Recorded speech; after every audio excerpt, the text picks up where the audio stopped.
gospodin Medvedić i čitaću ti najlepše bajke. Hajde da počnemo. Crvenkapa. Nekada davno u selu živela je jedna devojčica. Uvek je nosila jaknu. Da li želiš da čuješ jednu od mojih omiljenih? Knjiga o džungli.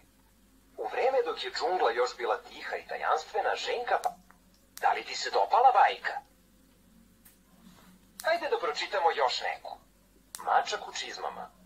Bio jednom jedan siromašni mlinar. Ovo je baš lepa bajka, jel da?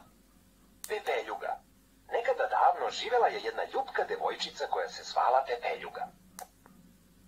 Mislim da će ti se sledeća bajka baš svideti. Petar Pan. U jednoj mračnoj ulici u Londonu živela je... Da li si se umorio? Ili želiš da čuješ još jednu prelepu bajku? Snežana i 7 patuljaka. Bili jednom jedan kralj. Sledeća bajka je baš zanimljiva. 3 praseta. Nekada davno u blizini šume žive... baš sam se umorio. Pročitaću još jednu, a onda je vreme za spavanje. Zlatokosa i 3 medveda. Nekada davno devojčica... Hajde sada da slušamo pesmice i pevamo zajedno. 1, 2...